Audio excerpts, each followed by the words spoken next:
Good evening. Today is Sunday, February 8th, 2026. I'm Rich Stevens, and this is The Cold Take.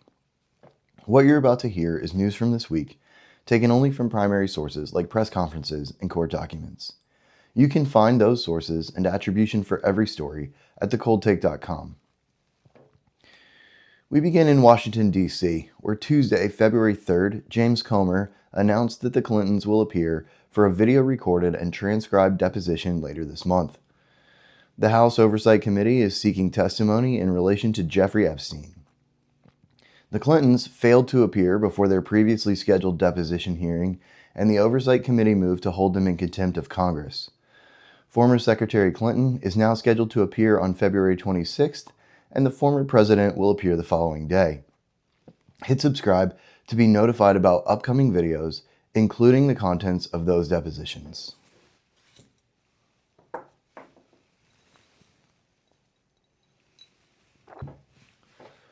Monday, February 2nd, Indian Prime Minister Modi posted to X to announce an updated tariff agreement with the United States.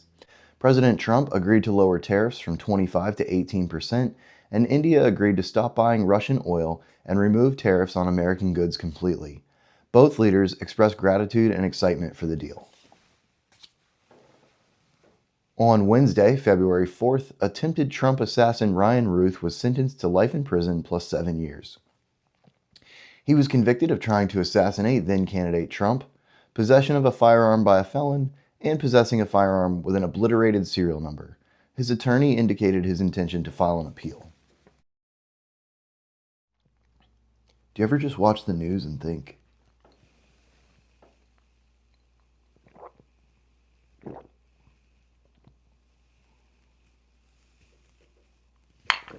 oh yeah, now it makes sense?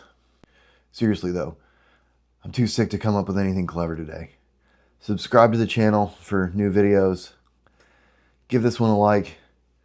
Share it with your friends. Help the channel grow. Rich really appreciates it. Have a good week. Signal released poll data from a survey on deportation, ICE, and the rule of law.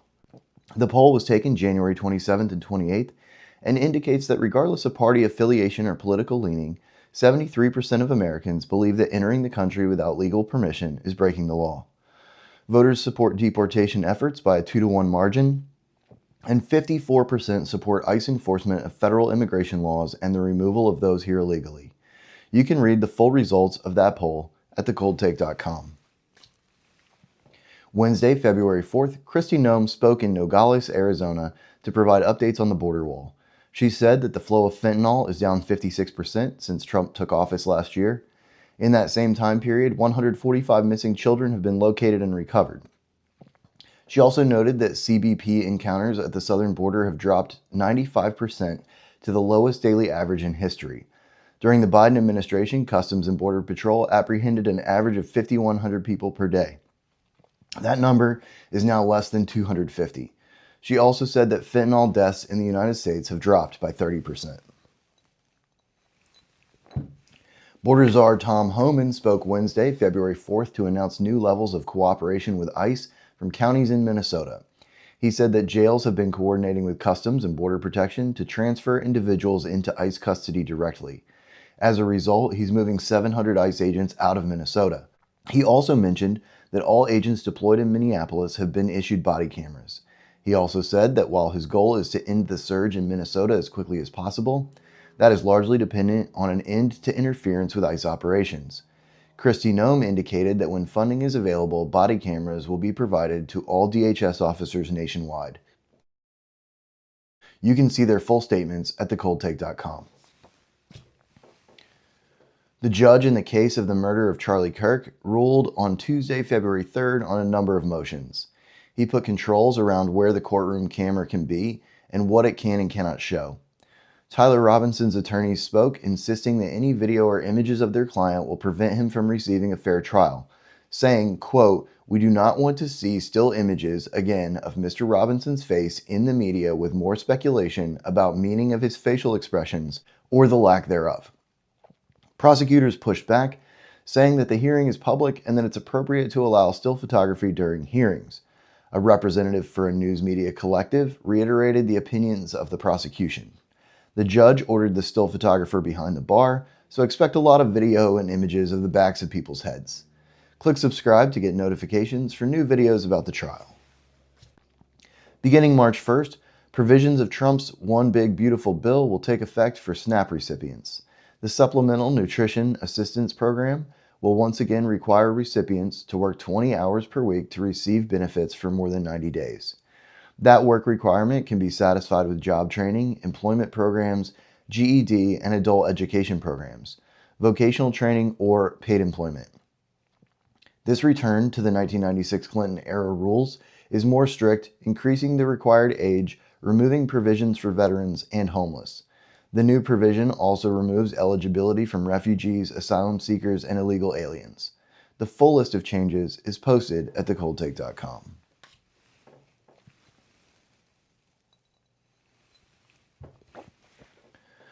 Monday, February 2nd, Las Vegas PD and the FBI released a joint statement about an investigation into an illegal biolab operating out of a residence in Las Vegas.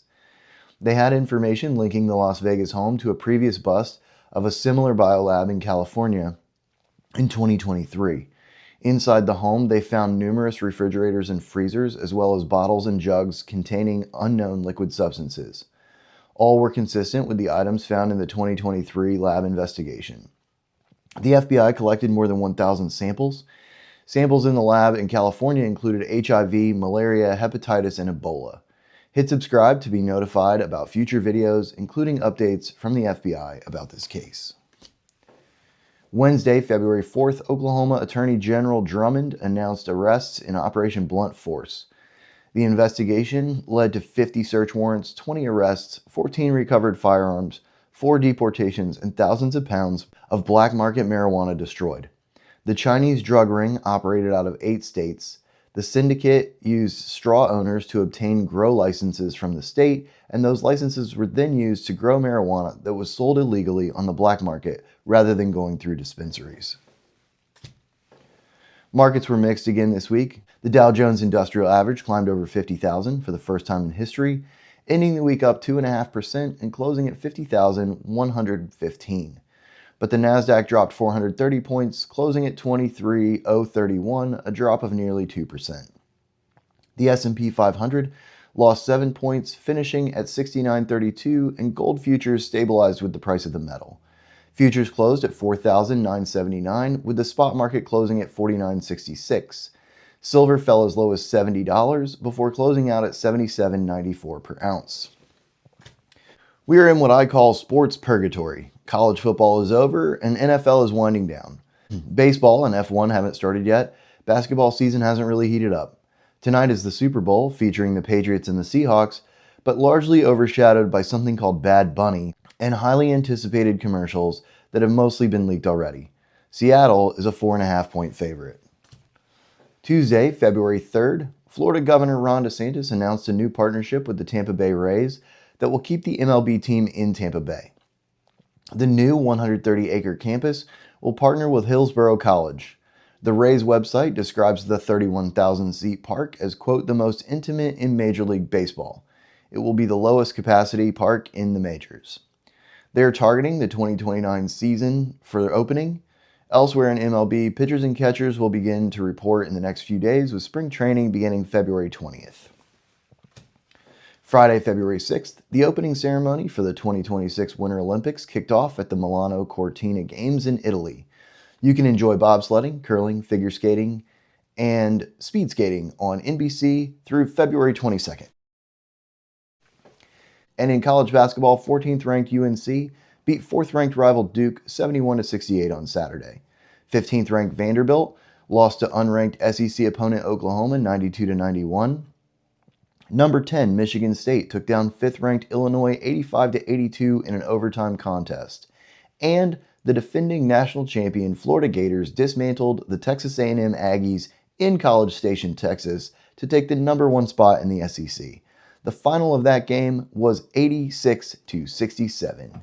And like it or not, that's what happened. I'm Rich Stevens with a cold, and this has been The Cold Take.